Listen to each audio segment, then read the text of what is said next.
Olá, amigas e amigos do Second Luz. É uma satisfação muito grande poder voltar ao convívio de vocês, embora virtualmente, e desta feita com a tarefa de falar sobre uma personalidade, uma mulher espírita de grande contribuição para o nosso movimento, que é a médium Ivone do Amaral Pereira, que eu gentilmente convido a estar conosco agora, dividindo a tela aqui, por meio dessa apresentação de PowerPoint. É uma alegria sempre grande poder falar de Ivone, é uma personalidade sobre quem eu tenho pesquisado já há alguns anos, são 26 anos, na verdade, falando e escrevendo sobre a vida e a obra de Ivone Pereira. E hoje, aqui, nesse nosso tempo, nós vamos fazer aquilo que eu gosto de chamar de provocação, né? Uma provocação no bom sentido, para que vocês possam se sentir, quem sabe, interessadas e interessados em conhecer um pouco mais a sua vida, a sua obra, através de tudo aquilo que ela nos deixou. Esse movimento meu de pesquisa em torno da Ivone, ele se iniciou lá em 1999, com os estudos, com as entrevistas, com a busca de documentos, com a escrita de uma primeira obra que foi publicada em 2003, cujo título é Ivone Pereira, uma heroína silenciosa, que faz um estudo, eu chamo de estudo biográfico, em torno da Ivone Pereira. 3 anos após, desculpe, em 2006, publicamos Pelos Caminhos da Mediunidade Serena, uma obra que traz entrevistas e outros textos da Ivone Pereira, que à época eram inéditos, uma boa parte. Em 2009, Devassando a Mediunidade, um estudo da mediunidade na obra de Ivone Pereira. E aí, com um intervalo um pouco maior, em 2014, publicamos uma obra, Ivone Pereira, Entre Cartas e Recordações, que reúne uma série de cartas que ela escreveu quando encarnada e que foram comentadas por mim. E também em 2016, se não me falha a memória, ou 17, Tuti, a Menina Médio, que é a vida de Ivone Pereira para crianças na forma de quadras, portanto, uma obra aí também que atende esse público infantil e apresenta para esse público o trabalho singular que a Ivone Pereira desenvolveu. Ela que na primeira capa ali aparece, né, com uma foto em que ela estava prestes a completar 12 anos e, portanto, desde muito criança, como nós vamos ver aqui na nossa fala, ela já viveu, inclusive, uma infância bastante tumultuada, exatamente em função dos ecos do passado, daquilo que ela trazia de outras encarnações. Ela renasce entre nós no Brasil no dia 24 de dezembro de 1900, num lugar chamado Sítio do Rapaquejo, na antiga vila de Santa Teresa de Valença, que hoje é a cidade de Rio das Flores, no interior do Rio de Janeiro. E quando regulava menos de um mês de nascida, ela sofre uma crise de sufocação, como ela própria descreve no livro Recordações da Mediunidade, e é dada como morta. O médico é chamado, atesta a morte da Ivone. E enquanto todos já haviam meio que se acostumado àquilo, né, ela chega a dizer assim que, como era um bebê muito, muito pequeno, as pessoas ainda não tinham se apegado a ela, e era muito comum, né, que até os 2 anos, e ainda hoje em alguns lugares é assim, lugares muito pobres, até os 2 anos não se apega muito à criança, porque há um risco muito grande da criança desencarnar, né? Então evita-se o vínculo. Mas a mãe dela, Dona Elizabeth, não aceitava que a menina tinha morrido, algo lhe dizia que ela estava viva, e não deixou que o caixãozinho entrasse em casa. Um dado momento, depois de 6 horas daquele processo, a mãe se tranca com ela no quarto, ajoelha-se e faz uma prece a Maria, mais ou menos nos seguintes termos, né? Maria, mãe de Jesus, a senhora que mais do que ninguém sabe a dor de perder um filho de forma injusta, que verteu lágrimas de sangue, né, ao pé da cruz, sabe a dor que eu estou sentindo. E então eu peço à senhora que devolva minha filha para mim. Estão dizendo que ela morreu, mas o meu coração diz que não. E eu por isso te peço que, se for verdade, que a leve, mas se não for, se ela estiver viva, que a traga de volta para mim. E eu prometo que, da agora em diante, renunciarei aos meus direitos de mãe sobre ela. Ela será vossa filha e eu serei apenas uma depositária. E, embora fosse espírita, meio que intuitivamente, porque ela não conhecia, né, o fenômeno, o fenômeno de catalepsia, de morte aparente, ela começa a alisar o corpinho na posição céfalo-caudal, ou seja, da cabeça aos pés, e vai vitalizando o corpo, né? E à medida que ela fazia aquilo, permitia que a menina voltasse, se reaproximasse do corpo, né? Estreitasse mais os vínculos energéticos, e ela então acorda num choro e prenunciaria, como ela própria diz, os dias de muitas angústias que ela viveria no futuro. À volta dos 4, 5 anos de idade, a Ivone desperta a vidência e a audiência, que costumam ser comuns, inclusive, na infância, né? Os amigos invisíveis, imaginários, e às vezes essas percepções se desfazem com o tempo. Mas ela tinha essas percepções, via os espíritos, mas dois em especial marcavam esses fenômenos, né? Que era o espírito Charles, que foi um grande companheiro de sua encarnação, um grande responsável pelo controle do seu processo mediúnico, que foi seu pai em uma encarnação passada, e irmão, e até mesmo companheiro em outras encarnações, e o espírito Roberto de Canalejas, que tinha sido esposo numa encarnação que marcava muito ela, uma encarnação vivida entre Portugal e Espanha, essa mesma encarnação em que ela fora filha do Charles, e da qual ela trazia para a nova existência no Brasil graves comprometimentos. Aquilo a perturbava muito, porque despertava as recordações dessa outra vida, e ela então tinha dificuldade de aceitar a existência atual, e em função disso ela teve uma infância muito triste, muito difícil. Chega mesmo a dizer que viveu um bom tempo com a avó paterna, até os 11 anos de idade. Ela precisou viver com a avó paterna, a família era grande, ela requeria cuidados em função dessas características, e então os pais deliberaram que ela ficava com a mãe, com a avó, né? E ela conta que, inclusive, nessa época, as suas brincadeiras eram, inclusive, meio trágicas, né? Que eram meio que um eco dos lances do passado, de que vamos falar rapidamente daqui a pouco. E ela conta, inclusive, que as bonecas de pano que a avó costurava, ela costumava brincar à beira de um riacho que passava perto da casa da avó, e as afogava, né? E as assassinava. E vamos ver que isso é meio que um eco, de fato, do passado. Tinha um costume muito curioso, né? Muito sui generis de frequentar cemitérios, de passar tardes no cemitério, onde via espíritos, onde saía do corpo. E chega mesmo a dizer que se não fosse a proteção especial recebida dos bons espíritos, ela teria talvez enlouquecido, né? Em função das características da mediunidade dela. E quando ela retorna para a casa dos pais, aos 11 anos de idade, ela passa a participar de suas primeiras reuniões mediúnicas, que à época eram muito comuns acontecerem nos lares, não havia como hoje os centros organizados, né?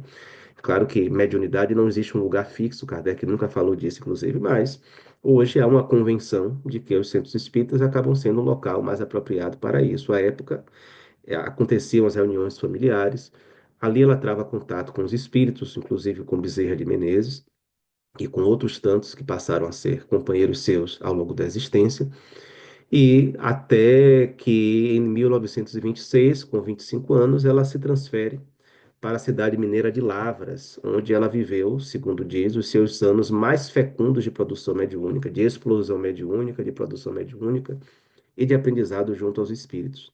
Lá foi onde ela viveu os fenômenos mais significativos, onde ela, inclusive, psicografou a grande parte das obras que ela obteve, e foi, portanto, um lugar significativo a ponto de alguns chamarem-na de filha de Lavras, em função dessa característica, embora ela seja, na verdade, originária do Rio de Janeiro. Dentre os espíritos que estiveram ao lado da Ivônia, a secundá-la, a auxiliá-la, nós temos Bezerra de Menezes, com quem ela tinha uma relação muito especial. O Chico chegou a dizer a ela uma certa vez que, para que ela tivesse uma relação tão estreita com Bezerra, a ponto dele dar livros a ela, e de fato ela foi a única médica que psicografou romances do Dr. Bezerra, ou livros com começo, meio e fim.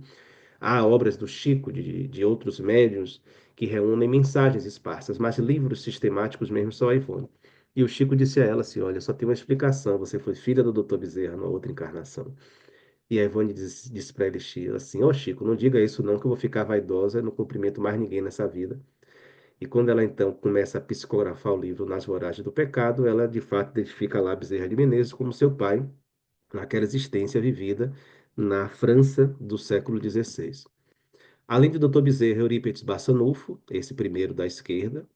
Depois, Bittencourt Sampaio, esse dos bigodes vastos aí, que quem tenha lido aquele livro Voltei do irmão Jacó, talvez conclua também como eu concluí, que talvez, pelo que diz o Jacó, fosse um espírito, ou seja, um espírito até de mais envergadura moral do que o próprio Bezerra de Menezes. Camilo Castelo Branco, esse aí de bigodes ainda mais vastos, é um escritor português muito festejado, né, no Brasil, em Portugal e nos países lusófonos. Também Chopin, né, esse que aparece aí, Frederico François Chopin, que foi amigo espiritual dela. Existe um capítulo no livro Devassando do Invisível, intitulado Frederico Chopin na Espiritualidade, que é todo dedicado a falar da relação da médium com esse grande músico polonês. E também esse outro aí, um barbudão, né, o bigodudo barbudão, que é o Leão Tolstói, o escritor russo, que nos deixou obras como Ana Karenina, Guerra e Paz, e que volta através da Ivone e escreve 12 contos que estão reunidos em algumas de suas obras. Ivone produziu muita coisa, né? Eu trago aqui algumas obras só para pincelar, para noticiar, né? Não, seria muito enfadonho ficar falando de uma obra por obra, mas ela tem uma série de romances, eu vou adiantar aqui as obras, vocês ficam com elas na tela aí. Pronto, são só 8, 9 obras que estão aqui expressas, mas são cerca de 20, um pouco mais de 20, tá? Nós temos aí três romances, né? Nas Voragens do Pecado, em um canto, o Cavaleiro de Lumière, mais ou menos para o meio, para a direita, e embaixo, ainda não, ainda em cima, o Drama da Bretanha, que é uma trilogia de obras que contam lances de outras encarnações da Ivone Pereira, tá? Muitos acreditam, inclusive, que as histórias aconteceram exatamente como está ali, mas ela própria, a Ivone, em Recordações da Mediunidade, inspirada pelos bons espíritos, por Bezerra de Menezes e por Charles em especial, afirma que nessas suas obras, como de um modo geral nos romances mediúnicos acontece, segundo ela diz, é muito comum que os espíritos juntem pedaços de várias existências para dar corpo a uma existência só, coloquem os personagens, situem os personagens na nobreza para dar um tchan, né?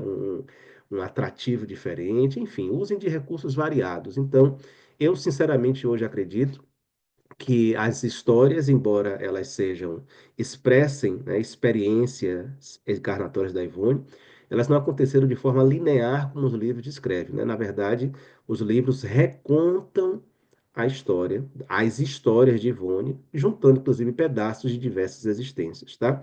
É como quando quem escreve quando quem faz um filme, né? Baseia-se em fatos, baseia-se em acontecimentos reais, mas transforma, dá o seu colorido, porque um romance sempre será um romance, sempre será uma recriação da realidade. Então, uma trilogia muito importante de ler. Amor e Ódio, um romance ditado por Charles, mas que foi apresentado inicialmente a Ivone por Victor Hugo, que era quem desejava escrever a história. O Victor Hugo apresenta ela fora do corpo, a história de Gaston de Saint-Pierre, que é narrada no livro, um homem que na França do tempo de Kardec foi vítima de um erro judiciário que comprometeu a sua existência. E o Charles escreve esse que para mim é um dos mais belos romances que a literatura espírita já produziu. Temos também livros como A Luz do Consolador, né, que reúne textos que ela escreveu com um pseudônimo de Frederico Francisco para a revista Reformador durante cerca de 20 anos, um pouco mais de 20 anos. Dramas da Obsessão, um livro ditado por Bezerra de Menezes, que reúne duas novelas, Leonel e os Judeus e uma história triste, né? Ou melhor, A Severidade da Lei, né? São duas novelas escritas pelo Bezerra de Menezes que falam de dramas de obsessão, de atendimentos espirituais realizados por eles e que são importantíssimas, fundamentais para quem trabalha nesse campo da prática mediúnica, que é a obsessão. Sublimação, que é um dos textos, um dos livros que traz contos do Tolstói, né? O Tolstói tem dois livros através da Ivone com contos reunidos. Um chama-se Ressurreição em Vida, que possui 8 contos, e o outro é esse Sublimação, que reúne 4 contos. E o Charles também traz ali 2 contos que também falam de lances de encarnações dele ao lado da Ivone Pereira. E ao meio, aí abaixo e ao meio, duas obras que são para mim essenciais para quem quiser conhecer Ivone Pereira, para quem quiser inclusive entender melhor mediunidade, para quem quiser ter uma base mais ampla da realidade espiritual, que são Devassando o Invisível e Recordações da Mediunidade, onde ela traz, né, detalhes de suas vivências, de suas experiências, de seu aprendizado ao lado dos espíritos, traz fundamentos doutrinários importantíssimos buscados em Kardec, em Denis, em Bozano, em Delane, em Aksakoff, em outros tantos escritores que merecem nosso respeito, que merecem nossa consideração, e em que ela abre o baú das suas memórias para trazer informações importantíssimas para todos nós. Então fica aí a menção a algumas das obras importantes da Ivone, e também aqui a mais conhecida, né? A mais conhecida, aquela que de fato a notabilizou entre nós, que é o livro Memórias de um Suicida, que traz um pseudônimo, né, como autor espiritual, que é Camilo Cândido Botelho, a pedido da Ivone Pereira, mas que na verdade é um pseudônimo do Camilo Castelo Branco, um escritor português que deixa a vida física no ano de 1890 em Portugal, em São Miguel de Sede. Eu tive a possibilidade de ir até lá, visitar, vivi mais de 5 anos em Portugal, estou retornando à Bahia agora. E em São Miguel de Sede, na casa que foi a casa do Camilo Castelo Branco, onde inclusive cometeu suicídio, há um museu, né, com as suas memórias. E ele foi um escritor festejadíssimo, que produziu muito, que vivia da escrita, que por isso precisava produzir muito, mas que já com idade avançada para a época se vê vítima de duas provações com as quais ele não conseguiu lidar. A pobreza, ele era muito pobre, não conseguia dar conta daquilo que tinha de compromissos, e a cegueira. Ele começou a ficar cego e aquilo inviabilizava o seu ofício de escritor. Depois de chamar a si a casa dele um médico, um último médico, como derradeiro recurso para tentar reverter a cegueira, ele recebe o diagnóstico de que a cegueira era irreversível e ele decide então tirar a própria vida.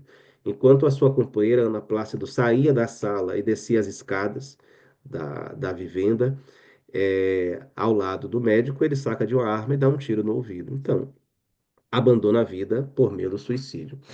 E nas páginas dessa obra ele vem recontar ou contar o mundo espiritual que ele conheceu, a realidade com que ele se defrontou, e é importante dizer isso, né?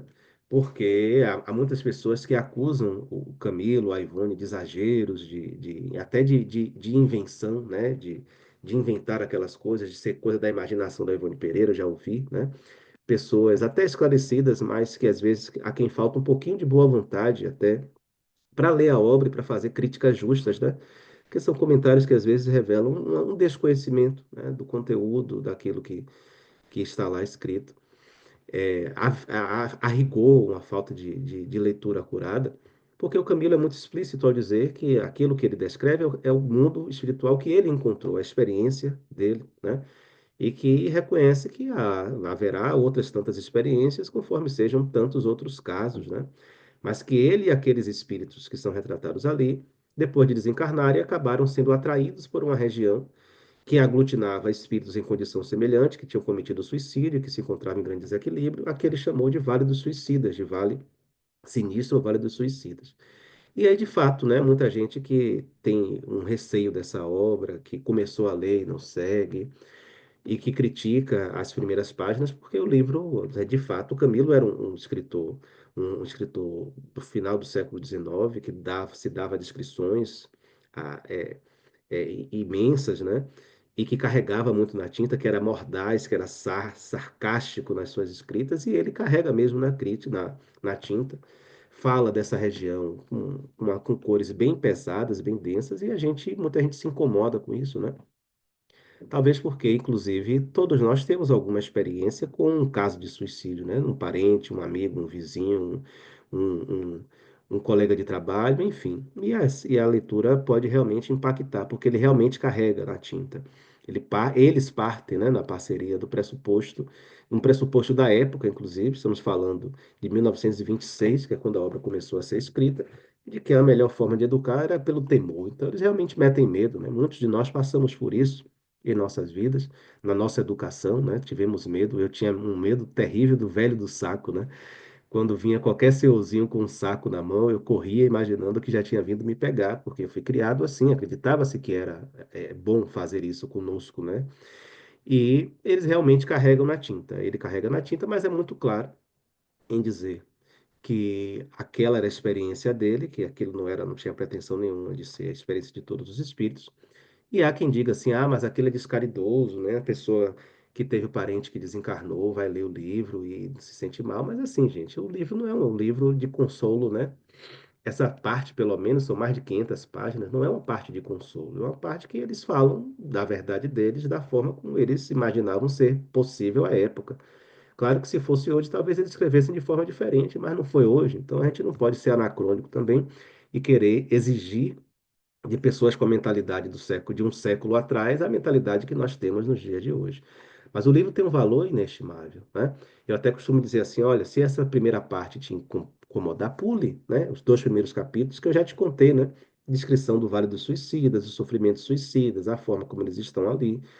Mas há um momento em que as coisas mudam, né? Quando chegam os servos, né? A legião dos servos de Maria, espíritos ligados a uma cidade chamada Colônia Correcional Maria de Nazaré, dedicada ao acolhimento de suicidas, onde havia hospital, onde havia toda uma mobilização para o socorro a esses espíritos, e que vai mostrar exatamente isso, né? Que ainda que um sofrimento pareça interminável, existe misericórdia na lei de Deus para todos nós. E que mesmo aquele que tenha cometido suicídio, né, que costuma ser visto como um ato, né, uma transgressão muito grande às leis de Deus, mesmo esses são atingidos pela misericórdia divina e que são resgatados, e aí a partir daí o Camilo vai descrevendo todo esse despertar. É a descrição de um périplo espiritual de 52 anos, porque ele começa a falar de quando desencarnou, né, e um pouquinho mais à frente, quando ele desperta, quando ele acorda no mundo espiritual, em janeiro de 1891, do ano seguinte ao seu suicídio, e ele termina o livro dizendo que já estava há 52 anos no mundo espiritual, né? Então, é um livro que descreve essa transformação e é possível vermos ao longo do livro exato as mudanças, o próprio estilo do Camilo, né? O sarcasmo vai mudando ao longo do tempo, mostrando todas as transformações por que ele passa e mais do que isso, né? Mostrando que às vezes a gente quer tirar a própria vida, imaginando apagar a dor que sente, a dor com a qual não conseguimos lidar, mas continuamos vivos. E mais do que isso, teremos novas e renovadas oportunidades de encontrarmos a felicidade, como os companheiros de caminho tiveram, né? E o livro descreve isso, e como também ele próprio teve quando aceita reencarnar e, segundo a própria Ivone Pereira, o fez em 1948 e pelas previsões dele, para uma vida de aproximadamente 60 anos, 40 dos quais ele gozaria de uma visão perfeita, e ele pediu, não foi um castigo, não foi imposição de ninguém, foi ele que pediu a aprovação de ficar cego aos 40 anos, a fim de demonstrar para si mesmo que ele havia de fato superado, né? Que ele havia vencido as mazelas que o consumiam e que o impeliram ao suicídio, tá? Então, o livro traz, portanto, toda essa narrativa. Um amigo meu, Marconi, de Salvador, que já leu umas tantas vezes, acho que mais de 15 vezes esse livro, já estuda sobre ele muito. Marconi me disse uma vez assim: Olha, Pedro, eu considero essa obra um resumo muito bom da série de André Luiz, que começa com o Nosso Lar e termina com E a Vida Continua. E eu concordo com Marconi. É um livro muito rico, que suscita muitos conhecimentos, muitas reflexões, e eu acho que vale a pena ler o livro, né? A primeira parte impacta, pula a primeira parte, né? E o segundo capítulo impacta, pula o segundo capítulo, mas não perde a oportunidade de conhecer a riqueza de conhecimentos da obra, que inclusive, como ela própria afirma, tem a história trazida por Camilo, mas o conteúdo doutrinário é do Leon Denis. Ela afirma que o Camilo não tinha conhecimento espírita para fazer as elucidações doutrinárias que o livro requeria, né? Então, o Leon Denis se apresenta para poder fazer essas amarrações. A Ivone, além de médium de psicofonia e de psicografia e de desdobramento, que inclusive ajudava ela nos romances, a ver as histórias do mundo espiritual. A Ivone foi médium também de outras tantas faculdades, como eu já disse, vidência, audiência, foi médium de receita, médium receitista, ela aviava receitas homeopáticas, médium de cura.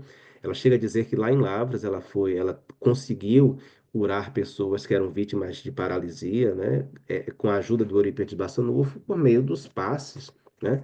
Médium de efeitos físicos, produziu materializações, produziu transfigurações, embora esse não fosse o foco de seu trabalho.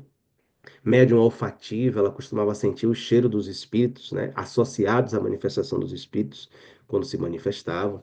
Então, há uma série de fenômenos produzidos pela Ivone. Lhes confesso que essa coisa dos fenômenos nos interessa muito, né? nos impacta muito. Mas eu gostaria de não tão focar, né, nesse final de nossa apresentação, que lá se vão 25 minutos de fala, mas num outro aspecto do trabalho mediúnico de Ivone, que é o que eu chamo de marca Ivone Pereira, né? Uma marca que ela deixa. A gente se apega muito aos fenômenos e às vezes não observa o exemplo. E eu gostaria de focar no exemplo de Ivone Pereira. Na sua atuação como médium ao longo de quase 84 anos, eu acho que ela deixou uma marca. Na minha opinião, sem desmerecer quem quer que seja, não é disso que se trata, eu acho que a Ivone, dentre os médios conhecidos, esses que ganharam fama, foi aquela que, na execução, na vivência da mediunidade, mais se aproximou daquilo que Kardec propõe para que os médios vivenciem, né? Para como os médios devem vivenciar a sua mediunidade. E vou explicar por quê, né? Por conta disso que eu chamo de marca Ivone Pereira. Primeiro, vou puxar logo aqui os três itens, por aquilo que eu chamo de raízes kardecianas, né? Ivone buscou orientar sempre o seu trabalho pelas referências que ela tinha em Kardec, e não só nele, né? Mas nos clássicos da doutrina. Ela chegava a dizer, inclusive, que revisitava os livros de Kardec, os considerados básicos, né? E nós sabemos que não são só esses cinco, tem a Revista Espírita, tem outras obras que Kardec produziu, mas que os revisitava sempre anualmente para relembrar de vários conceitos, de várias ideias que poderiam se perder ao longo do tempo. Ela, como eu disse, em Devassando Invisível e Recordações da Mediunidade, ela dá um exemplo fantástico, né? Porque ela não apenas se apresenta como médium, como um sujeito passivo do fenômeno, mas também como um sujeito ativo, como uma observadora, como uma analista, como alguém que examina e que, antes de apresentar aquilo que viveu, vai buscar em Ernesto Bozano, em Gabriel Delany, em Leon Denis, em Alexander Kizakov, em Gustave Gelei, em Alfred Erne, como outros tantos autores, vai buscar fundamento para dizer o seguinte: olha, as coisas que eu vou apresentar não são invenções de minha cabeça, porque esses autores aqui também apresentam fatos semelhantes. Então, não há por que dizer, como ela mesma diz, que se trata de uma coisa de médium iletrada, ou deslumbrada, ou ignorante, né? Ela, de fato, apesar de ter apenas o quarto ano primário, não era uma pessoa ignorante, muito pelo contrário, era bastante criteriosa. A Ivone possuía uma clareza muito grande sobre os propósitos da mediunidade. A que serve a mediunidade, né? A gente às vezes esquece disso, a gente esquece que a mediunidade é um instrumento a serviço de cada um de nós para o nosso crescimento pessoal, não para o nosso envaidecimento, o nosso ensoberbeçamento, né? O aumento, o incremento do nosso orgulho, de uma pretensão, de uma vaidade tola. Isso fica muito claro nas páginas desta obra, Pelos Caminhos da Mediunidade Serena, em uma das entrevistas, quando o Danilo Carvalho Vilela pergunta a ela o seguinte, né? Como os demais frequentadores do centro espírita devem tratar os médios para realmente os ajudar? Olha que pergunta interessante, né? Porque a gente estuda tanto, a gente lê tanto, a gente vive tanto, e ainda traz, né, por ecos idiosincráticos, uma visão deturpada da mediunidade e dos médiuns, né? A gente ainda acha que a mediunidade é uma coisa especial, que é um dom especial, e que, se for um dom especial, vai marcar pessoas especiais, ou seja, os eleitos, né? Os que estão acima do bem e do mal, e não é. A gente mistifica a mediunidade, trata ela de forma mística e mitifica os médios, né? Trata-os como se fossem pessoas diferentes pelo fato de serem médios, quando na verdade não são. Ninguém é melhor do que ninguém por ser médio, ninguém é melhor do que ninguém por não ser médio. As pessoas têm que ser melhores do que elas próprias por serem pessoas, por serem indivíduos à procura da melhora, da construção constante de si. E a mediunidade pode ser um instrumento de crescimento ou um instrumento de estagnação, né? Infelizmente, nem todos aproveitamos adequadamente a oportunidade da mediunidade para o bem. E aí a resposta da Ivone mostra exatamente aquilo que ela própria vivia, como ela via e como ela vivia em si a mediunidade, né? Ela vai dizer o seguinte: como tratam os demais companheiros, talvez não apareça tudo aí, mas é isso, fraternalmente. O médium não tem que receber privilégios, nem elogios, nem homenagens especiais, gente. Olha, ela mesma fugiu disso, olha. Só lá na década de 70, já com 70 anos, septuagenária, é que ela, inclusive, aceita se expor mais, dar entrevistas, participar de programas, enfim. Mas ela sempre foi muito cautelosa, muito arredia à publicidade, exatamente para que não subisse para a cabeça. Ela se mantinha muito recatada, não aceitava ser tratada com privilégios, nem elogios, nem homenagens de nenhuma natureza. Nenhuma natureza. Olha o que ela diz. Esse erro tem entravado, prejudicado e até destruído o progresso de muitos médios. E médios de todos os matizes, de todas as idades, em todas as épocas. Porque, gente, uma caminhada de 1.000 quilômetros, nós podemos cair no último metro. Então, todos estamos sujeitos a cair, a fraquejar, né? E às vezes até a permanecer no chão. Então, temos que ter muito cuidado de não somente na condição de médios recusarmos esse tipo de tratamento, como não estendermos tratamento assim a quem quer que seja, a quem quer que seja. O médio é um ser no bem como outro qualquer, diz ela. E como intermediário entre o invisível e a terra, está cumprindo o seu dever como os demais adeptos cumprem o deles. E prossegue. Precisa, assim, o médio de caridade e orações que lhe deem forças para o mandato que deverá desempenhar. Lembremos de que o próprio Mestre disse aos seus apóstolos: Assim também vós, depois de haverdes feito quanto vos foi ordenado, dizei: Somos servos inúteis, porque fizemos apenas o que devíamos fazer.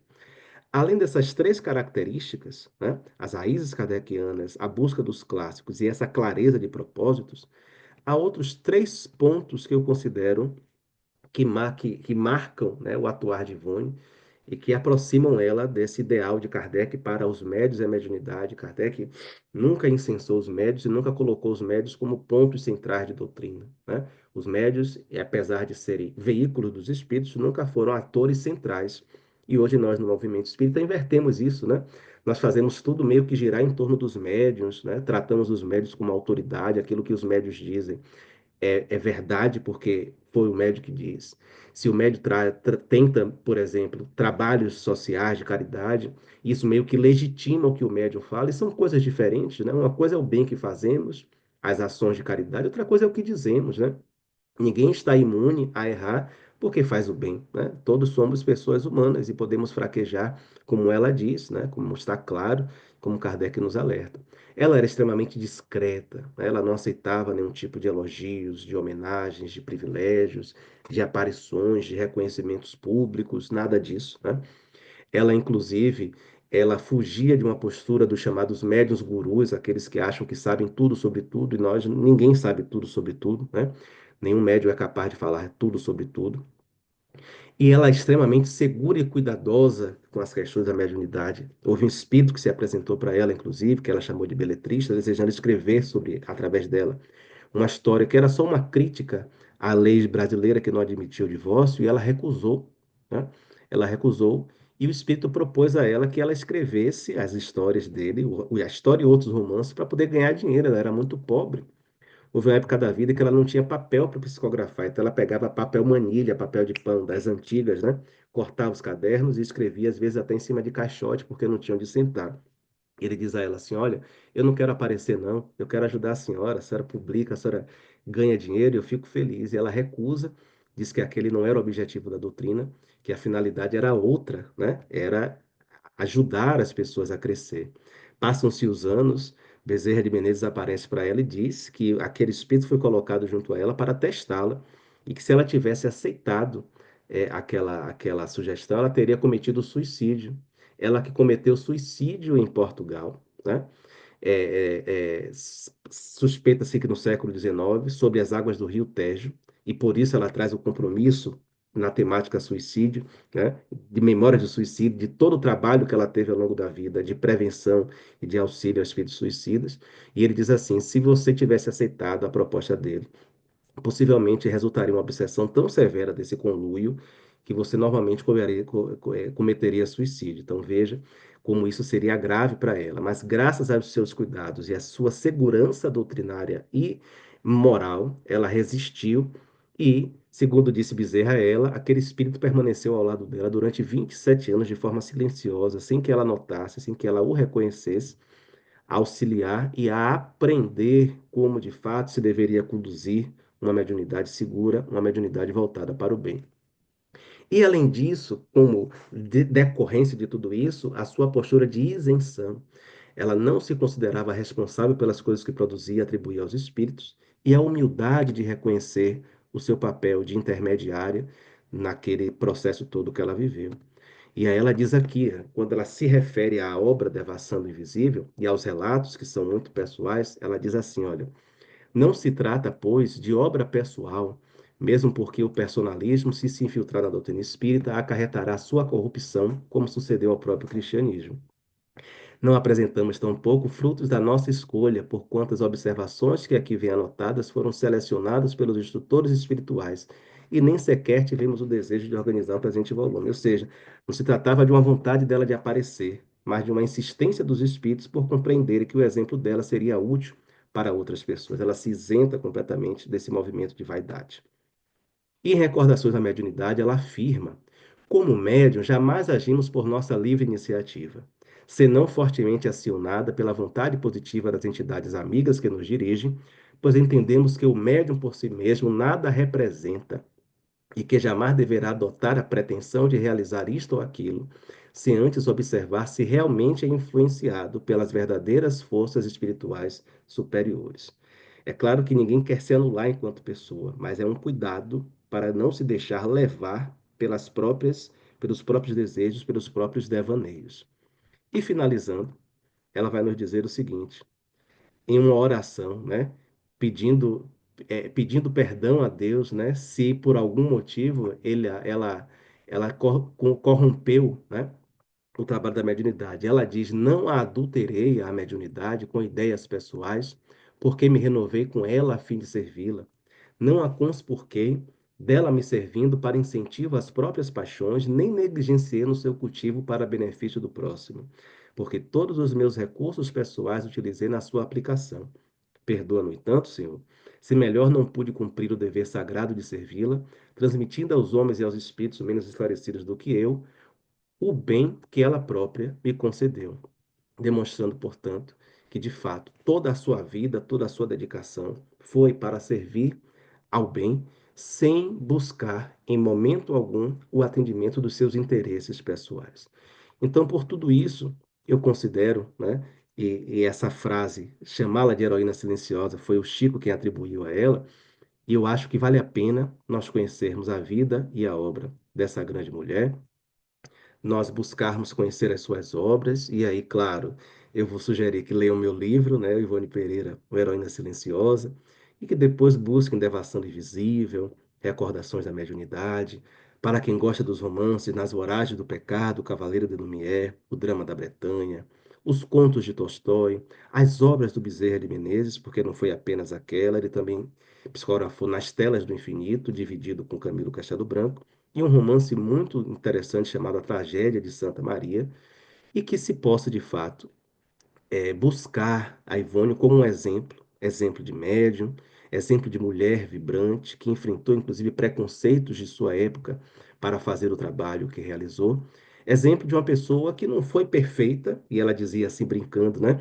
Que ela não era uma média evangelizada, ela dizia assim: quem quiser média evangelizada, procure o Chico, porque eu não sou, mas que venceu, que lutou, que venceu, que exemplificou para nós a possibilidade de viver uma mediunidade de forma correta, de forma adequada, apesar de todos os pesares, de todas as limitações, e cuja vida nos convida também a nós mesmos, né, enfrentarmos os nossos poréns, os nossos senões, para também nos tornarmos vitoriosos, espíritos completistas, quem sabe, ao deixarmos esta encarnação. Tá bem, gente? Um grande abraço a vocês, amigas e amigos do Second Luz. Espero, quem sabe, num dia não tão distante, voltar a vê-los pessoalmente, abraçá-los e congratular-me com a presença de vocês aí não só não na casa de vocês, onde vocês estão agora assistindo, mas na casa espírita de todos nós, tá bem? Um grande abraço, um beijo grande, fiquem com Deus e com Ivone Pereira. Que Jesus nos abençoe.